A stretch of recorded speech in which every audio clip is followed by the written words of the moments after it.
Hello and welcome to the Homeless Consultant channel. My name is Paul B. I am the Homeless Consultant, and you are watching installment number 7 on the topic of junk science, which is the 6th greatest existential threat to the United States of America. And I've recorded this one several times. My voice is essentially gone, but I just can't seem to get it right within the time frame that I have available. So let's just get started, shall we? In this one, I'm going to go over some preliminaries, and then I'm going to walk you step by step through the process of how junk scientists and the special interests and agendas that they serve manage to hijack our public policy exactly like President Eisenhower warned us about. So to get started, what I want to do is so we got to talk about anti-smoking some more. They're the big ones. Let me ask you a question.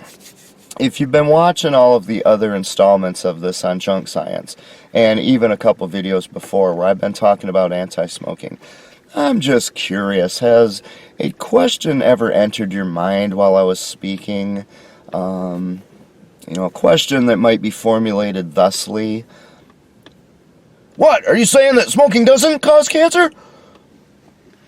Something like that. Has that entered your mind at all, maybe?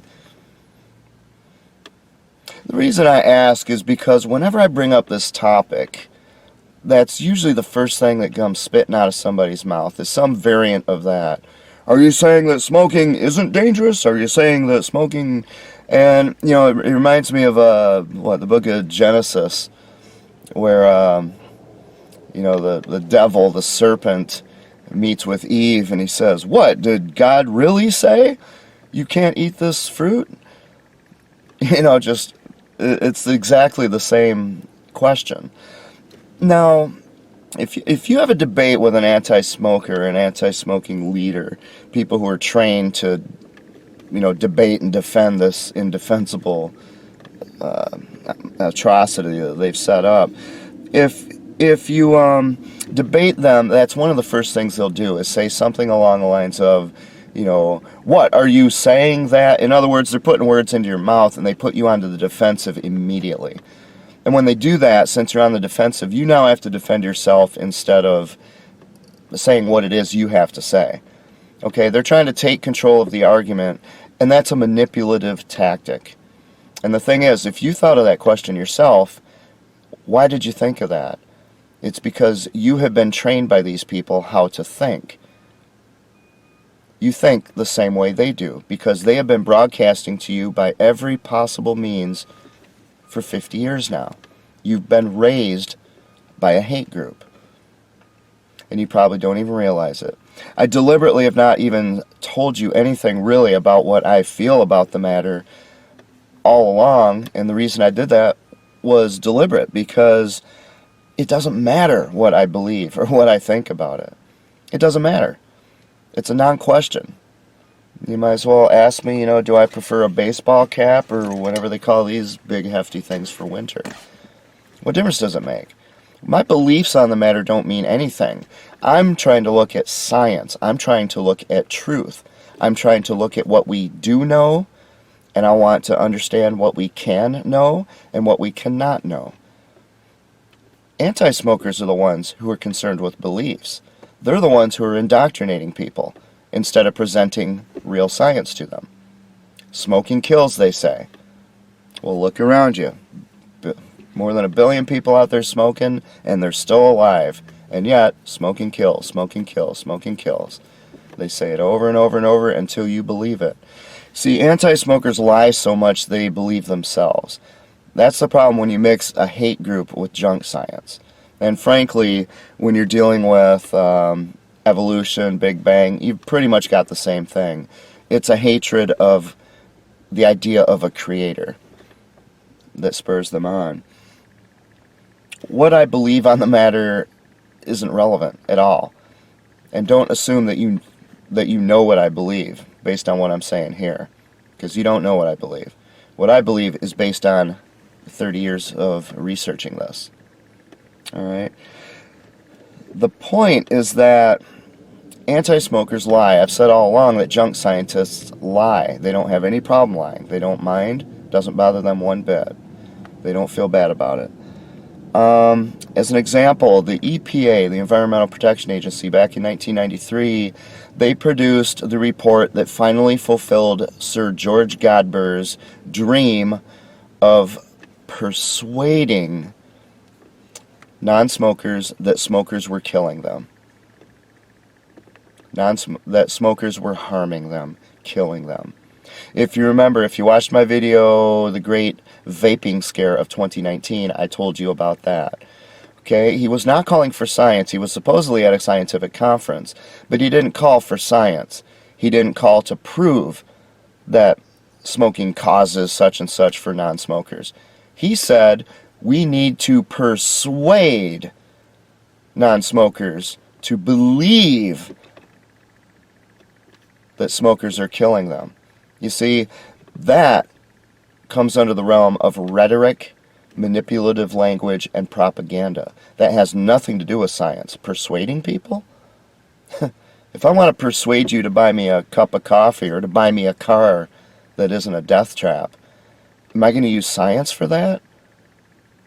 Or am I going to use persuasive, manipulative, social, peer pressure, propaganda tactics, rhetoric, clever language, appeals to your emotion? That's what George Godber was talking about. In '93, when the Environmental Protection Agency came out with its report on secondhand smoke, and, they come up with these terms that sound so evil. Secondhand smoke. You're getting the leftovers from the smokers kind of thing. These guys are just whack jobs. If you want to get a little more scientific, they might call it environmental tobacco smoke, or ETS. But the simple fact is, it's just the smoke in the air. All right? The smoker's inhaling smoke. They exhale. Smoke's coming off the cigarette. It's the smoke in the air. Secondhand smoke. All right, so they came out with the report and they said, yep, there we go. Proved it. This is settled science. No more discussion needed. Smoking kills non-smokers. Start passing the laws. Start the persecution. Let it begin. We don't need to look at this anymore. We are the Environmental Protection Agency. We are the government. We have proven it. It's settled. And the media, which is controlled by special interests, came out and told everybody just that. 1993, which, if you think about it, that was an interesting year, because that's when a certain president took office whose wife is a virulent anti-smoker. She ran for president recently. She hates smokers.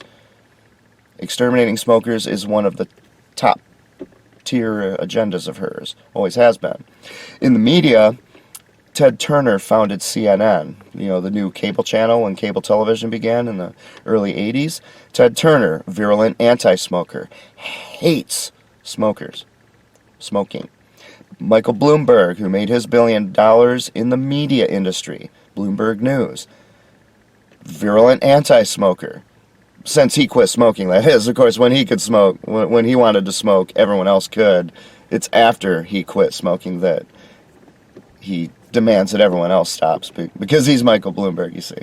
You see how that works. So, you've got all these media giants that hate smoking, or they've been manipulated or paid off, or in some other way, quid pro quo, that the media jumped all on this story. That's it. Settled science. Smoking kills non-smokers. Every time in which the implication is, every time you see a smoker, you need to just fear them like they're a serial killer. And that is sick. That is absolutely sick. 500 years people have been smoking, smoke-filled rooms, smokers, non-smokers, working together, taking us from the Middle Ages, from the Dark Ages, to the space age. Look at the old videos of NASA when they're launching Apollo to the moon. Ashtrays, cigarettes burning all over mission control. Some of the astronauts smoked. And we're told they had the right stuff. Now, it's something different. Now they're killing you. So, of course, somebody sued the EPA on that.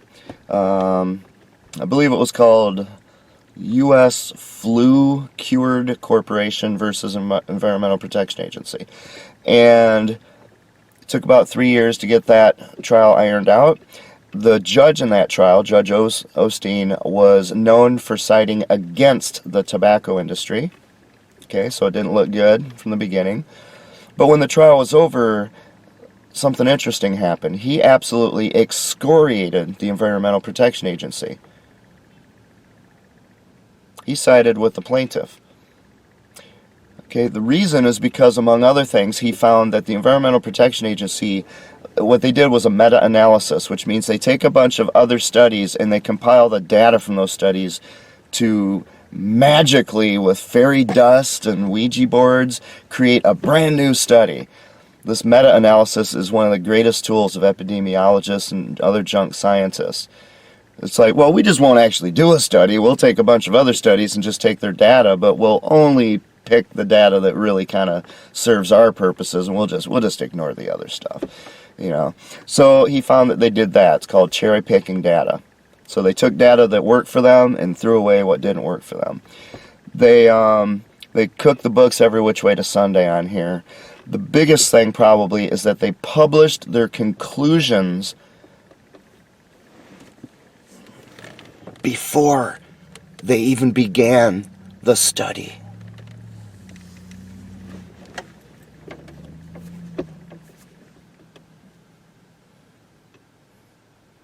I'm just sitting here in silence because it makes me wonder why I have to even go on with the rest of this video when I say something like that.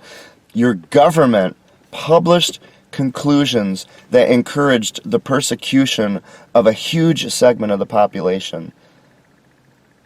And those conclusions were published before they even began the study. If that doesn't tell you what's going on here, I'm not sure what will. Even with them cherry-picking data, even with them grabbing whatever they wanted, whatever worked for them, they still couldn't get their meta-analysis to prove their point. You know why? Because secondhand smoke doesn't hurt or kill non-smokers. That's why. Duh. That's why they couldn't get it to work. So what they did was they kept changing things. They even changed the methodologies. In the end, they changed one of their standards.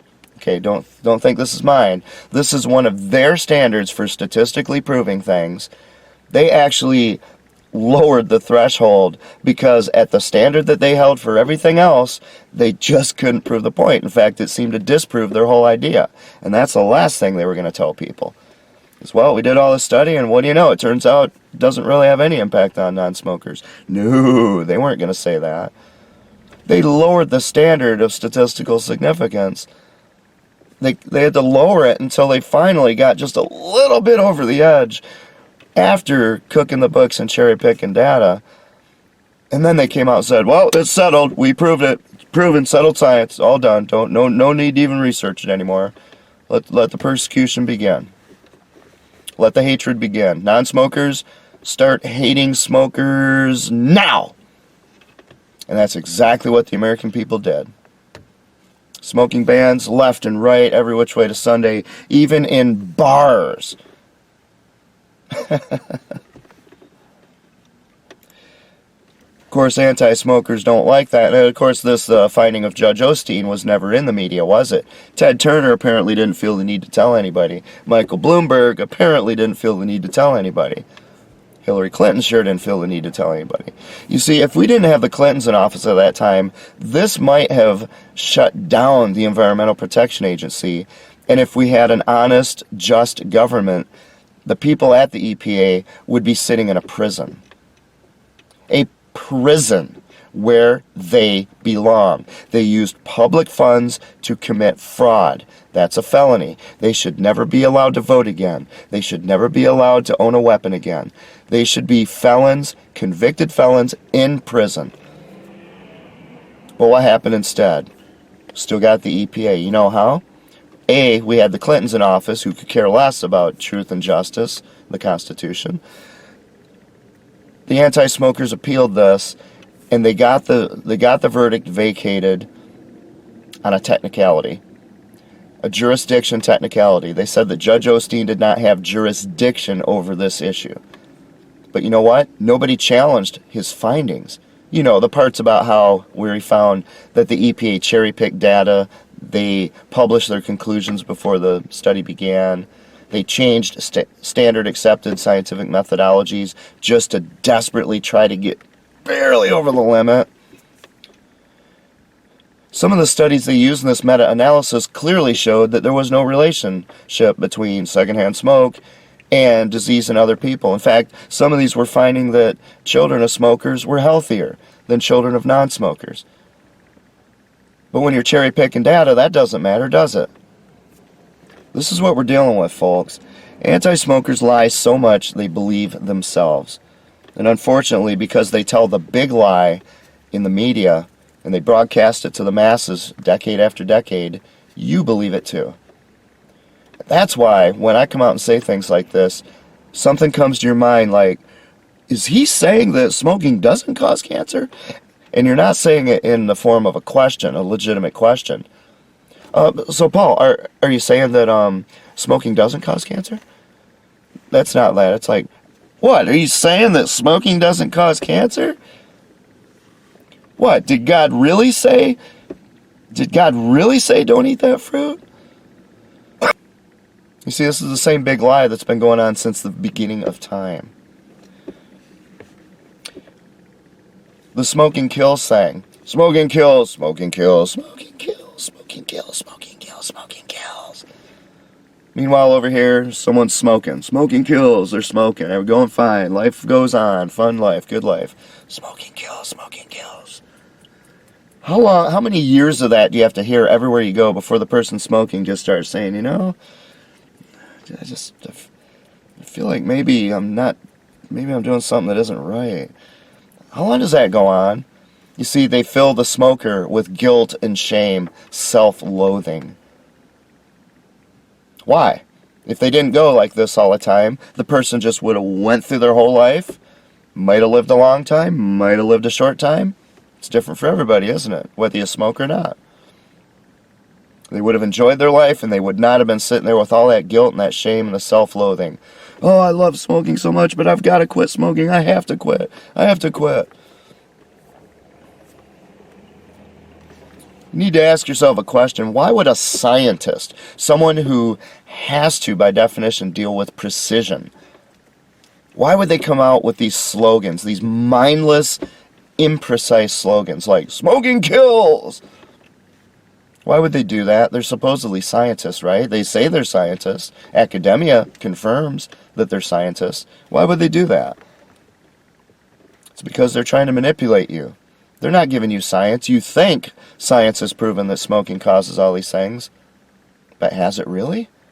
And if so, when was this proven to you? Proven to you. Not repeatedly stated, asserted, but when was it proven to you? Remember to ask your doctor where they got when they're reading you the Riot Act and they're telling you what to do. Ask them when the last time was that they actually read a study and they actually have any validation whatsoever that what they're telling you to do has any basis in fact. Oh, sorry, don't have time for this. Got next patient's coming up. This is the way it is, people. Why would they distract you from the real problem? The real problem is cancer, emphysema, heart disease, and a plethora of other ailments that they attribute to smoke. They attribute everything to smoking. I don't know if there's an ailment, including the common cold, that they have not attributed to smoking, which is lunacy. Because the real world just doesn't support that, does it? Of course, you're not going to know today because they have forced smokers to not be in public, so you can't see it. And the younger generation didn't live when I did, where you sit and you watch people chain smoking year after year after year after year, and they're just like everybody else. Most smokers don't get cancer. Many non-smokers do. In fact, the numbers are, what do you know, they're almost equal. Now, you can cook the books, you can cherry pick data, you design the study. So when you're out there trying to determine that, you can make it look like more smokers proportionally get cancer. But if you just go out there, instead of running that ridiculous sham, if you just go out and take a sample of people, here's 100,000 people, ask everyone, do you smoke? How long have you smoked? Do you have cancer? How about you? And you go through and you look at all the non-smokers and smokers, it's about 50-50 because it doesn't affect anything. That's why. But what do? They don't go after cancer, do they? They go after smokers. They go after the tobacco industry. They don't go after emphysema. They go after smokers. They go after the tobacco industry. They don't go after heart disease. They go after smokers. They go after the tobacco industry. Told you I threw my voice out recording this thing over and over again. You see, the anti-smoking industry, now that it's an industry has to have a product. For example, this battery industry, they have a product here. And I must say, this is a rotten product. These things were dead on arrival. Dollar store, non-alkaline batteries. But this is their product. It has packaging, it has labeling, it has barcodes, and there's a product inside. This is what they sell. They spend money to manufacture this, to ship it to a retailer. The retailer pays them for it, and then the retailer sells it to get a profit. That's what an industry does. What does the anti-smoking industry, what's their product? What's their service? What is it? What is it? Because most likely you're the one who was saying, well, Paul, what are you saying? That smoking doesn't cause cancer? If you're going to ask a question like that, then please tell me, what is the anti-smoking industry's product and service? What is it? I'll tell you what it is. They have several products on the shelves. One of them is called fear. Another one is called terror. Sheer, mortal terror. Hatred, division, discord, persecution, guilt, shame, loathing of others, self-loathing.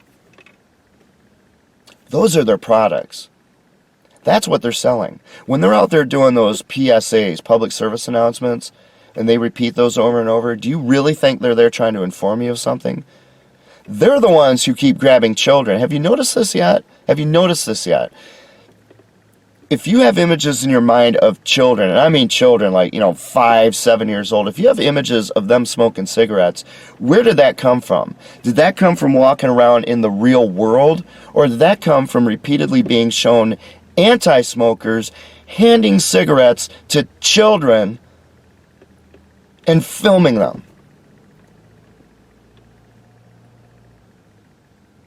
Because from what I can tell, yeah, there's going to be people here and there who give smokes to their kids, and it was more like that in the past, perhaps, because it didn't matter. But, today, even just socially, it's not acceptable to do that today. The only time you see that today is when anti-smokers are handing cigarettes to kids, and they do it all the time. All the time. That's why you have these public service announcements showing kids smoking cigarettes, right?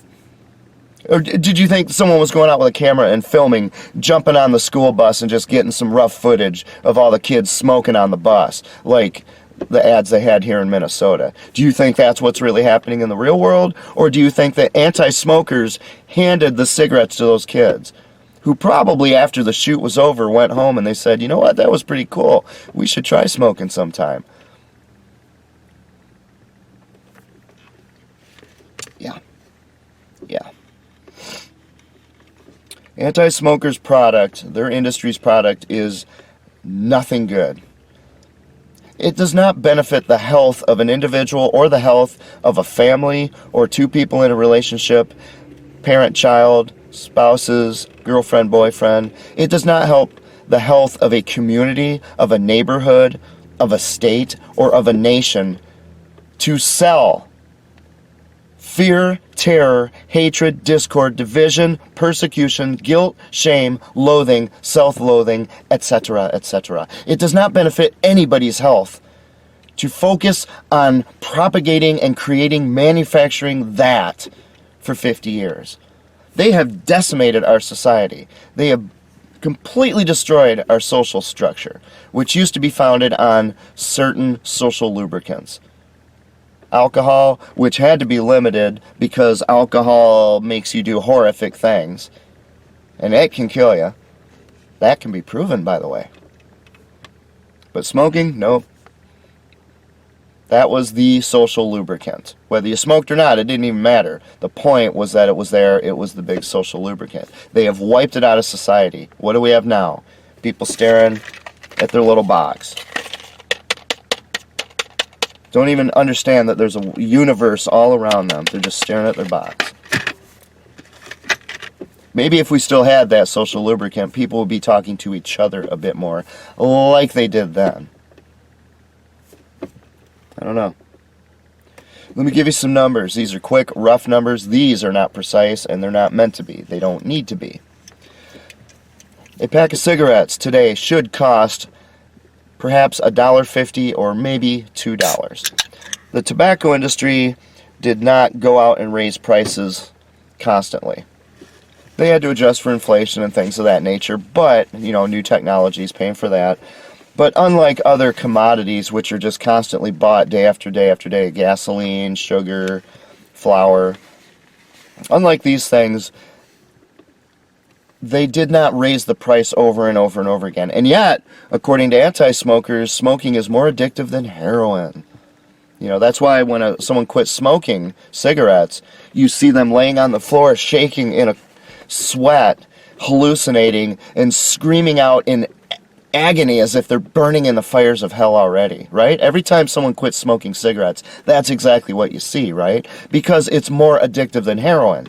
You were told this by the experts, the anti-smokers. They've got PhDs, right? Have you ever known anyone who quit smoking cigarettes? I mean, what? Did someone tell you some lies that maybe those people just got kind of grumpy and, a little frustrated and a little irritable for a while? Those are just lies, right? No, the anti-smokers told you the truth. They're on the floor in cold sweats, if they don't die from the withdrawal, that is, of course. Just screaming in agony. They are seeing demons carrying their soul to hell when they quit smoking, right? Oh, wait, no, that is actually heroin addicts, isn't it? It's also people who try to stop cold turkey using big pharmacies products, which will kill you in many cases if you just stop using them. But if you stop smoking, you get irritable, you get grumpy. That's about it. That's about it. And yet, they tell you smoking's more addictive than heroin. Somebody's been lying to you. And these liars control public policy. I'm about to show you what else they control. Remember, this is from liars. People who deliberately lie to you. A pack of cigarettes should cost $1.50, $2 today. Fair market value. If they've been left alone by these anti-smoking hitmen, that's what it would cost. Instead, they cost about $10 a pack. Now, in some places, I've heard in California, $17 a pack. I've heard in England, $13 a pack. I'm going to go low.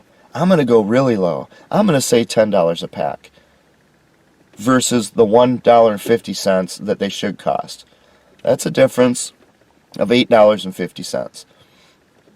If somebody starts smoking and they're paying fair market value, if the anti-smoking had not disrupted everything and imposed all of these taxes on cigarettes, they would be paying $1.50 adjusted for inflation as time goes on, etc.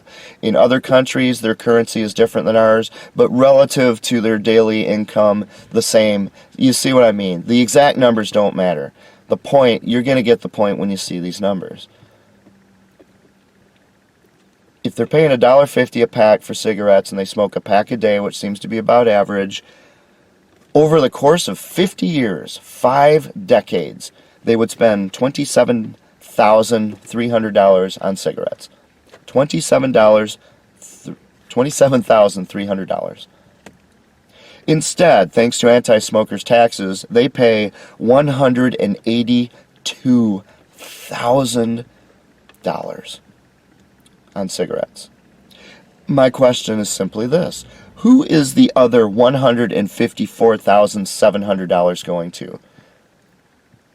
You know, the part that doesn't actually pay for the cigarettes, but is going somewhere else.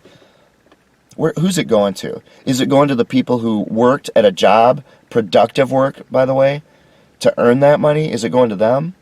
Oh, no, wait, no, it's being stolen from them, isn't it? At gunpoint. It's going to the very hate groups that seek the total extermination of smokers. They would have paid $27,000 for their cigarettes over 50 years. Instead, they're paying almost $200,000. And those numbers are low. Remember, $17 in California, $13 in England. The real number could be twice this. If you do the math on that, that means that, again, adjusting for different currencies, adjusting for inflation and all that, all things being equal, anti-smokers are stealing $230 trillion from smokers globally over 50 years. And again, that's probably about half of the real amount. There is no industry on the face of the earth that even enters the realm of that size of numbers, which is why I have said all along that anti-smoking is the most profitable industry on the face of the earth. They have no overhead. They're not out there collecting these. They're not out there with a gun. They're not facing the smokers face to face and saying, you will give me $8.50 every single day for the rest of your life as long as you continue smoking. They're not doing that. They're having someone else do it while they're lounging on a beach in Rio de Janeiro and calling it going to an anti-smoking scientific conference or Hawaii or something. Some nice exotic location. Someone else is holding the gun to the smoker's head, taking the money and just sending it over, just wiring it over to the anti-smokers, who then kick a bunch of it back to the legislators who passed the taxes in the first place. Perhaps you see where I'm going with this. $230 trillion stolen from smokers over 50 years. And that is almost certainly not just low, but perhaps half of the real amount. There is not an economy in the world, or the world economy as a whole, that has ever even entered the realm of that kind of numbers. You could take the Forbes 500, you could take all their profit from 500 wealthiest, most profitable companies in America. I'm pretty sure it would not even come close to that, all of them combined. It might even be just a small fraction of that. That's what we're talking about. See, people, this is the problem with our rotten education system. It's called innumeracy. People do not understand numbers. You do not fathom the theft of collective wealth that is going on here. This, because it's unfathomable. What they are doing is the kind of thing that should have these people not just in a prison, but they should be having something akin to Nuremberg trials for these anti-smoking leaders and the legislators who have done their bidding. These people should be hanging from trees until they're dead, and they should be doing so according to the law of the land.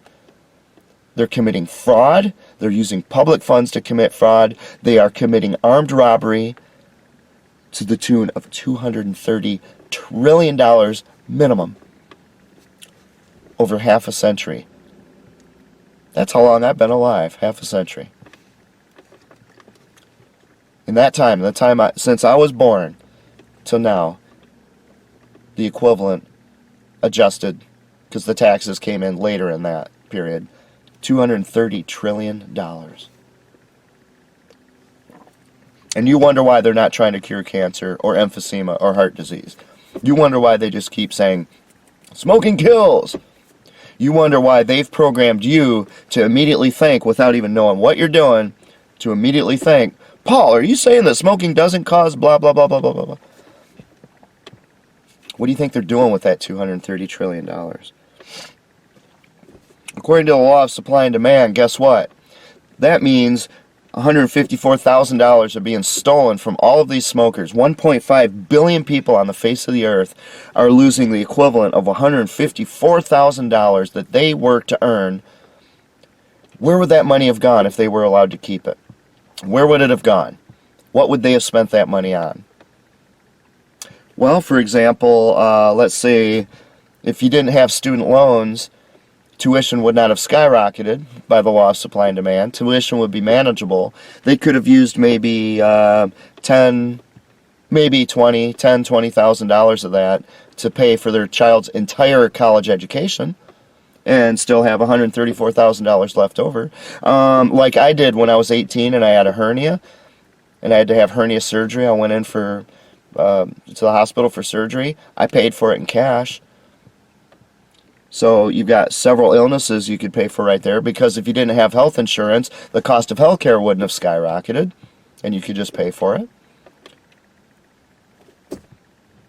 But instead, what do they have? They let this money be stolen from this number of people, and then they say, well, you seem to be having trouble affording college, here's a student loan for you. Something that can ruin your child's the remainder of their existence on this planet. What, you can't afford to go to the doctor? Well, here's Obamacare for you. Here's some health insurance. Here's government health insurance for you. Do you see how all these tie together? If people were able to keep the fruits of their own labor, if it hadn't been stolen from them by evil junk scientists, they might have been able to manage their own money, and by the law of supply and demand, all these things wouldn't have cost so much in the first place, so they could afford with that money to pay it. This is the power of one medieval hate group. One.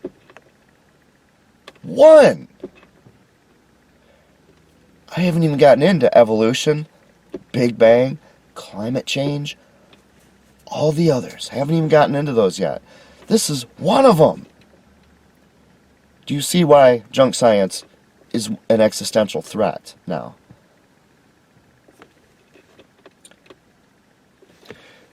I need to note that anti-smokers always claim that smokers are dumb. If you go into the forums where they're anonymous and not on television or being interviewed on NPR because they think nobody knows who they are, sucks to be them, doesn't it? Some of us know how to find that kind of thing. When they go onto these forums and they sound like little children. You're a moron and a murderer. You're an idiot. And the cursing and all that stuff, they just start calling all these people's names. You're an idiot. Only uneducated hicks smoke cigarettes. Only stupid people do that. If you had any kind of an education, you would know better and you wouldn't do it. Well, really? Here, let's look at that one for a minute. Hollywood, celebrities, okay? Now, granted, not the best educated in the world. They're kind of dumb and for the most part, but they're wealthy. These are not poor, uneducated hicks. They're just kind of uneducated hicks who made a lot of money in Hollywood. Smoke like chimneys. You're going to be hard-pressed to find a celebrity who doesn't smoke, unless they're a virulent anti-smoker. All right? What about at the Europe? I told you about the the International Conference Against Prohibition, which anti-smokers got banned.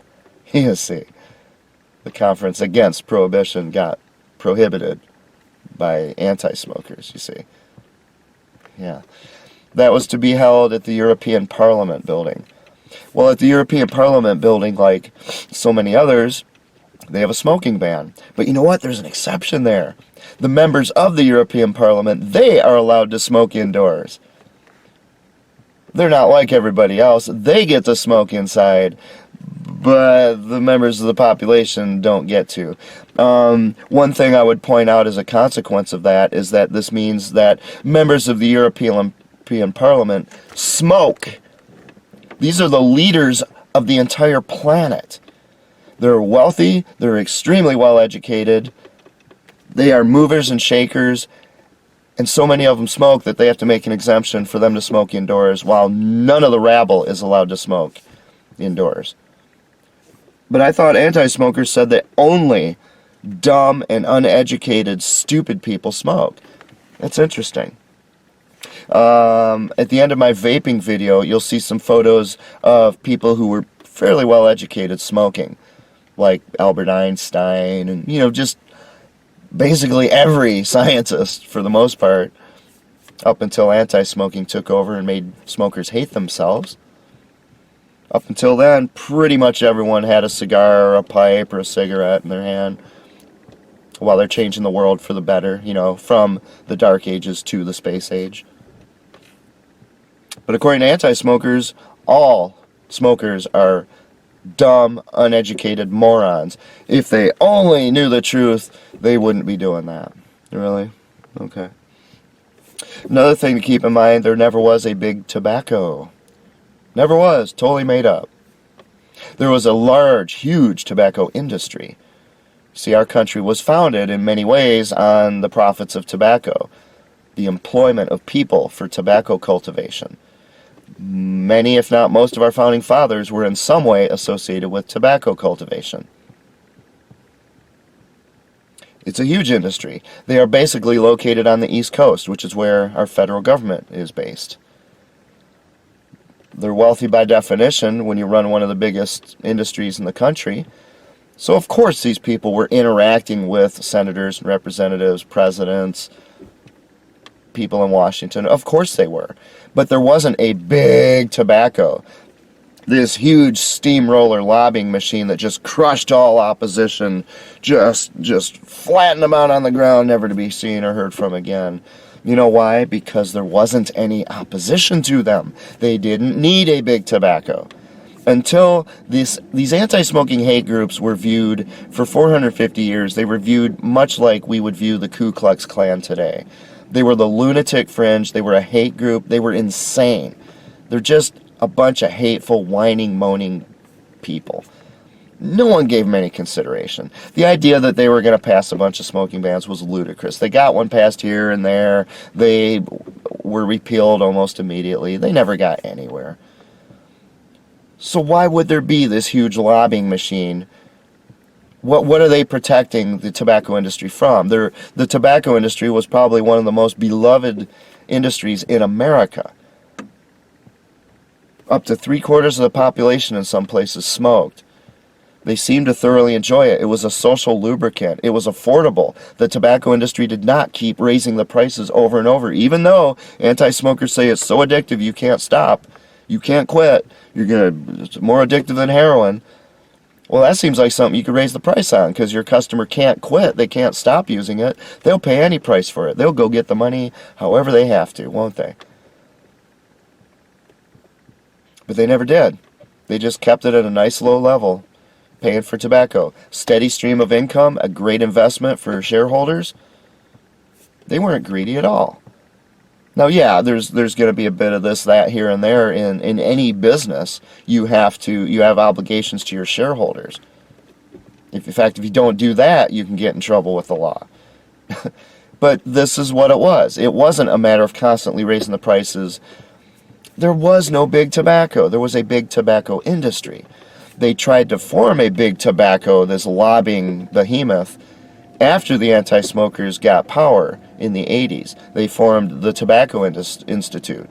These tobacco industries would try to pool their resources to fight against this propaganda from the anti-smokers. And they failed miserably. You know why? Because they never had a big tobacco. That's why. If they had a big tobacco, then the anti-smokers would have lost. Especially since they had right on their side. Now, don't get the impression I'm a fan of the tobacco industry. They abandoned and deserted their own customers. They left their customers out to die, not from cancer, but from what these anti-smokers are doing to them. It's absolutely despicable what the tobacco industry did. Just deserting their own customers like that, throwing them under the bus. Absolutely despicable. And they're doing it to this day. They tried a bit. They tried to get some resources together. They tried to stand up, but they were trying to protect themselves. And that's probably why they lost. If they had seen it as what it really was, the equivalent of what happened in Nazi Germany, where these perfectly normal Jews who were a valued members of society, big part of the economy, were being transformed over just 10 years into something to be exterminated. If the tobacco industry had based this on a moral issue instead of trying to save their own skins, maybe they would have defended smokers a little more, their own customers. The reason they have so much money and big houses in the tobacco industry is because of their customers, and they threw them under the bus. No, I'm not a fan of the tobacco industry. I would have been 50 years ago, because back then they were a great industry. They did wonderful things for the country. They handed out free cigarettes to soldiers. Anti-smokers today would go, that's disgusting, they're handing out these cancer sticks to soldiers. It's like, you know what, a soldier's over there, defending freedom, something that anti-smokers have no appreciation of. They hate the idea of freedom. They're putting their lives on the line. They're losing arms and legs. They're losing their eyes. They're losing their lives.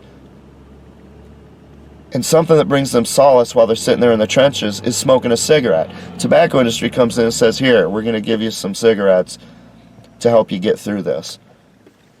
Sorry, friends, I think that's a great thing. Just like any other industry that, here's soda, here's whatever. You guys are fighting for us. We're going to give you this for free. We're not going to make you pay for it with your measly wages from a soldier's salary. You're defending freedom around the world. No, the tobacco industry was absolutely loved. There was no reason for them to have a big tobacco. There was another industry, though, that you could say was big. It's called big pharmacy. Big pharmacy is a whole other story. Big pharmacy literally makes drugs, highly addictive drugs, in the sense of laying on the ground, sweating, screaming in sheer agony when you stop cold turkey, if you don't die. Trying to get kids hooked on these drugs, doing everything possible, going into this. Can you imagine the tobacco industry going into schools and talking to the administrators to try to get kids addicted to these Ritalin and things like that, Xanax? Can you imagine that? That's what big pharmacy does. Oh, you have kids in class who are not attentive? They have, let me think of a name real quick. Let's see, they have trouble with attention disorder, let's call it a deficit. So, attention deficit disorder, AAD. Yeah, that works. They have attention deficit disorder. Here's our drug, our addictive, mind-altering drug that you can give to these kids so they won't have this disorder that we've just discovered anymore. Can you imagine the tobacco industry going into a grade school and saying, hey, we'd like to hand out some free cigarettes to the kids? Can you imagine that? Big pharmacy does it. Big pharmacy, instead of just enjoying the profits from selling these aspirins and all these drugs over and over and over, anesthesia, all the drugs they manufacture, instead of enjoying that and being a great investment for shareholders, what do? Jack up their prices every single day. If you don't believe it, go get a prescription filled sometime. See how it feels. They're not doing what tobacco did. Tobacco just sat there and kept the price low, and they just enjoyed the fact that so many people were buying their product. They had a steady stream of wonderful income. That's not enough for big pharmacy. You got to keep jacking up the price,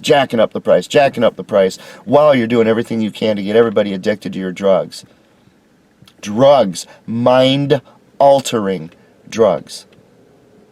Big pharmacy is who gave the anti-smoking movement the infusion of funds that they needed to become the anti-smoking industry. Did you ever wonder where that came from?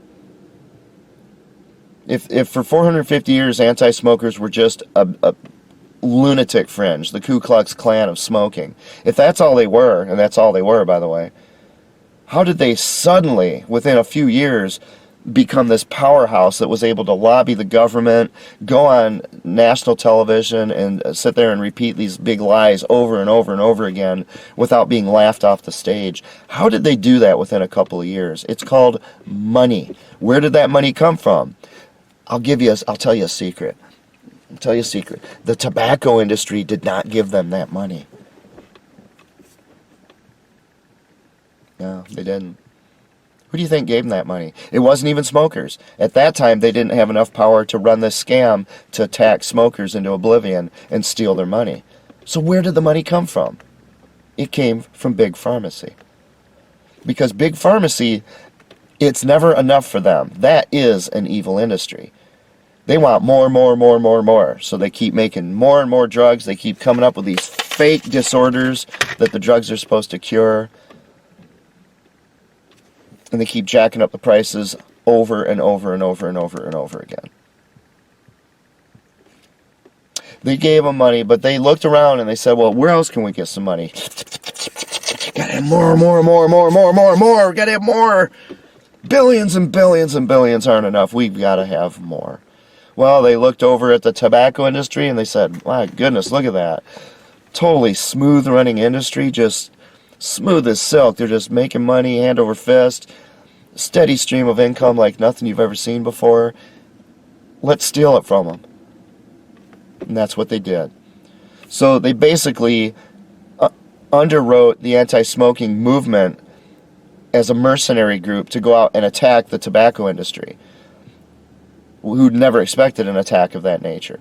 As the tobacco industry gets attacked and they start trying to fight it and trying to figure out what's even going on, big tobacco, there is no big tobacco, big pharmacy comes out and starts offering replacements for tobacco. Here's a nicotine patch, our product. Here's some nicotine gum, our product. Here's a stop smoking aid, our product.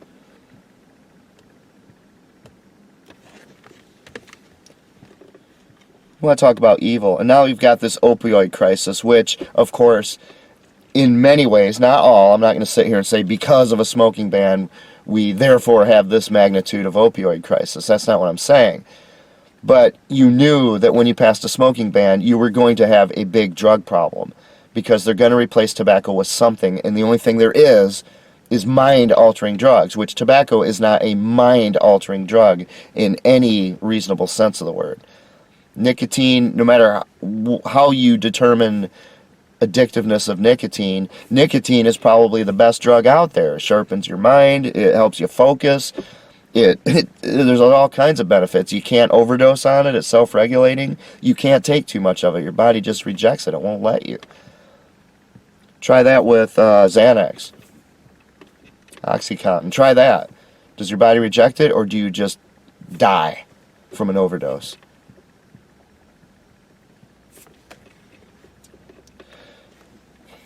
When Minnesota was about to pass their smoking ban in 2007, it was shortly after I moved here.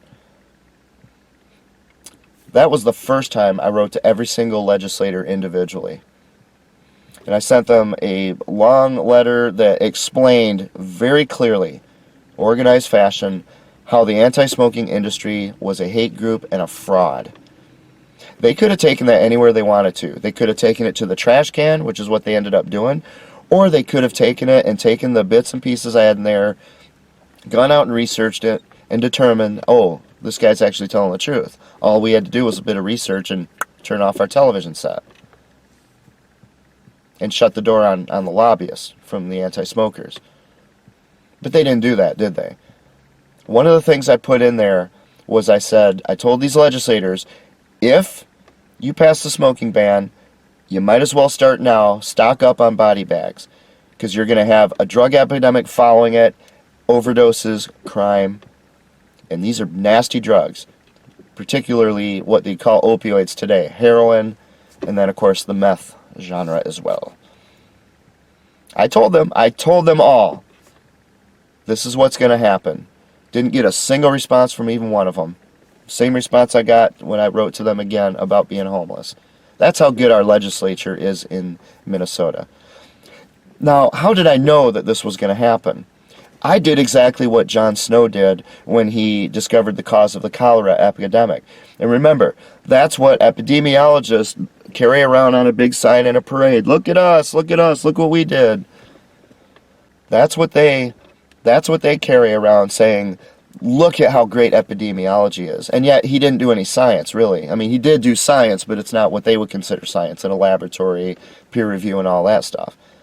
He just looked at the obvious. He plotted where the diseases were happening, and he looked for what's in common. These two water wells were in common. Something wrong with the water. I did the same thing that Ignaz Semmelweis did when he was trying to figure out why these women were dying in childbirth. He just looked at what's going on and thought about it. Something a small child would do. That's how children learn about the world they live in, even though they don't understand science. See, it's what a scientist should do when they're starting their research on something. I just looked at other smoking bans around the country, and I looked at what happened to the drug problem after the smoking ban.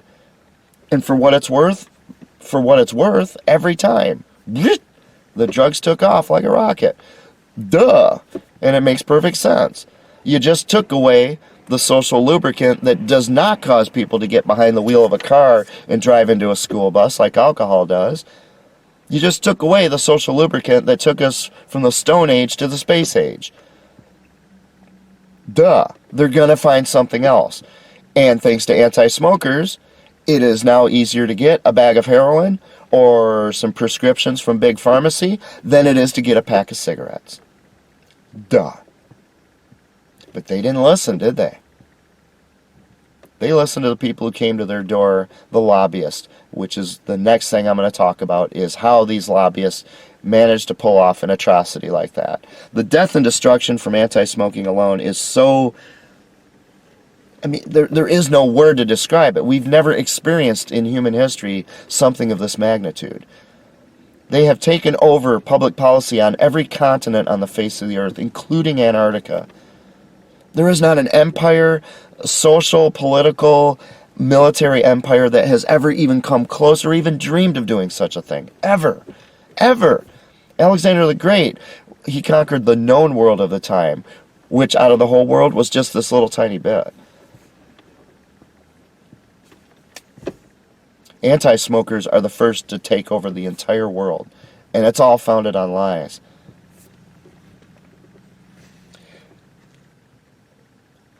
Okay, so what we're dealing with here is a hate group that used science as a pretense to hijack everything, really, but in particular public policy.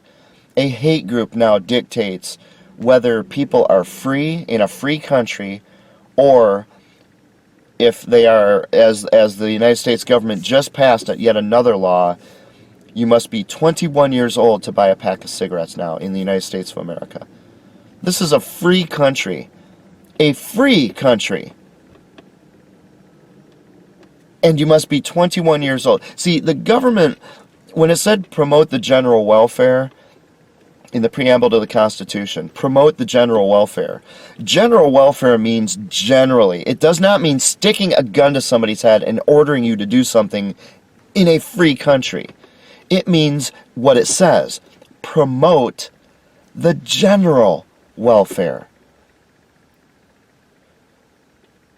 The age of 21, that's pretty specific. There's nothing general about that, is there? That is a specific number. What right does any government of a free country have to tell anybody that they must do anything that is not an outright crime? If I go up and I rob you and I steal your stuff, that's a crime. I should be punished. You know, like anti-smokers stealing $230 trillion, for example. Just one example of robbery and theft that should be punished. If I murder someone in your family, I should be punished for that. There are crimes that this government is to enforce, but there's not a word in the Constitution that says they're supposed to just create one law after another, after another, after another, until we have tens of thousands of laws. Nobody even knows what they are, and all they do is allow whoever's in control to target people who they personally despise. That's not what our Constitution says. And the thing is, when you get something like this where they say that you have to be 21 years old to buy a pack of cigarettes, this will be upheld by the courts, by the Supreme Court. Another one of my existential threats in this series is judges legislating from the bench. They swore an oath to a constitution of a free country. A free country which couldn't say it more clearly if it tried. In its own preamble to the Constitution says, promote the general welfare. These kinds of specific laws are not promoting general welfare. A smoking ban does not promote the general welfare.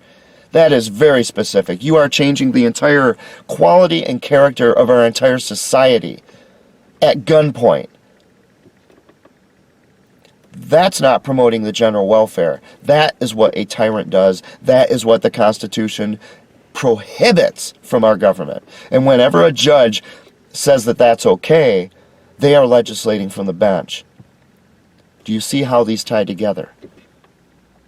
Those judges need to go, and in fact, they need to go to prison. We need to start enforcing these oaths of office that these people are breaking left and right with impunity. When Hitler came into power, initial power in Germany, or even when he became Supreme Chancellor, right? He's Chancellor for life. When he became the leader of Germany, he did not come out and say, all right, I'm in power now, round up the Jews, we're cooking them tonight. Send them to the gas chambers, we got the ovens fired up. He didn't do that, and he couldn't do that. He couldn't do that. But what could he do? He could pass one law after another, after another, after another, escalating the persecution of this group until the point where a perfectly normal group in society, their freedom disappears completely and public opinion against them rises. At that point, it's a piece of cake to send them to the gas chambers and the ovens. They passed one law after another after another. They said, okay, Jews must register with the government as Jews. Just one law, just one little law. And people are like, well, okay, we don't want to make any trouble. We'll just do that one thing. So they register. Now the government knows who they are and their families, knows where to find them, knows who to look for. 3 months later, Jews are not allowed to ride public transportation anymore. What? Kind of like a smoking ban. Smokers are not allowed to go into restaurants as a smoker, bars as a smoker. You can go in there and pretend that you're something else by not smoking, just like if you're a Jew, you could go in to public transportation and pretend that you're Irish. 3 months later, another law that says Jews cannot ride bicycles. They're not allowed to ride bicycles.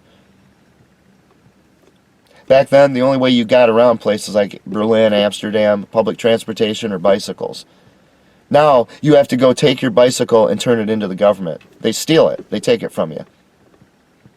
These laws kept coming one after another. Read the Diary of Anne Frank.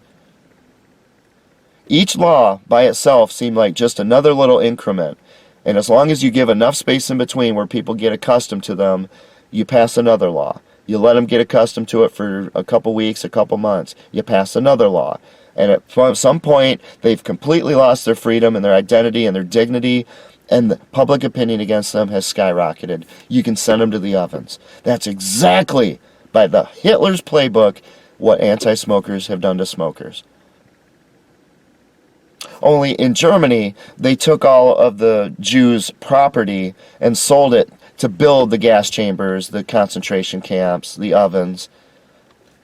But anti-smokers go beyond that. They're taking $230 trillion minimum over half a century. Numbers that there is no economy in the world that can even work with those kinds of numbers. They're so huge. They're at a different scale than the entire world economy. That's how much they're stealing. And they claim this is based on science. Does this sound like science to you, or does this sound like a bat guano crazy hate group that managed to get power thanks to assistance from groups like Big Pharmacy, who wanted more money? More people addicted to their mind-altering drugs. Not the tobacco industry, who let people freely decide what they wanted to do. Yes, they did engage in marketing. You could call it manipulative. It wasn't any more manipulative than people selling radios or toothpaste. That's the way advertising and marketing was in the early 20th century. For anything. Tobacco was not the only ones, but they did nothing to come out and just say, you must smoke. But if you come out as a so-called professional industry with lab coats and you say, well, you have attention deficit disorder. It's a disorder. And if you don't get this, you're not going to be normal ever again in your life. You need our drug, our addictive, mind-altering drug, which will kill you if you just stop using it cold turkey. That's what big pharmacy does. I never saw the tobacco industry do that. That's different than the tobacco industry having an advertisement on television just showing a happy couple smoking cigarettes together and enjoying their time together. That got banned in 1970. 1970. 50 years later, what do we have? Nothing but pharmacy ads on television. Do you ever wake up sweating? Do you ever wake up sweating in bed? You may have disorder. Trying to get people to self-diagnose without any input from a doctor, and the doctors are so poorly educated it doesn't matter anyway. Here's the solution. Our drug. Our drug. Who's the real problem out here? Who doesn't want to cure cancer? If let's say I have the cure for cancer, I don't have anything to demonstrate with. Let's say that one of these crackers cured cancer. Okay? As I'm filming this, the drummer for Rush recently died of brain cancer. What if I could have gone to Neil Peart, someone who I grew up with, basically? That man was in my life from the beginning of his career, and he's gone now. Another person taken out by cancer. What if I could have just said, here, Neil, take this cracker and your cancer's cured? Or take this therapy of crackers over 2 weeks and the cancer's cured. No side effects. You're not being dosed with radiation. Your hair doesn't fall out. Just take the cure and it'll be gone. Do you see pharmacy doing that? Pharmacy saying, take our chemotherapy over the course of maybe a year. You're going to have to sell your house and your children's houses and your parents' houses to pay for it. And then you're going to have to go into debt. Your hair's going to fall out. This chemical toxic soup we're going to pump you full of is itself cancer causing. But that's what we've got for you. Do you see any of them pursuing this? Because anti-smoking leaders came out and said, and you probably saw it yourself on TV and it probably just went right past you. Anti-smoking leaders came out. These are medical professionals, supposedly. They come out and they say, we need to stop even seeking a cure for cancer and focus all of our resources on prevention. What is prevention? Prevention is the persecution of smokers, the annihilation of the tobacco industry and all the people who are employed by it and whose livelihoods depend upon it.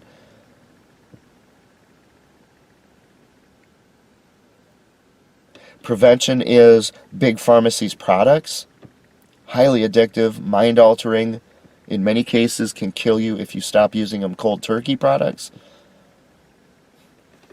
Folks, this has been in front of your eyes all along, but you don't notice it. You don't notice it. The reason I'm harping on anti-smoking in these videos is to give you just one example of what's really going on that you don't notice. Because you've been hearing these lies and this propaganda for decades, and you don't know who it's coming from, you don't understand the amount of money that's behind it, you don't understand who is pulling the strings off stage. You just see the puppets dancing around.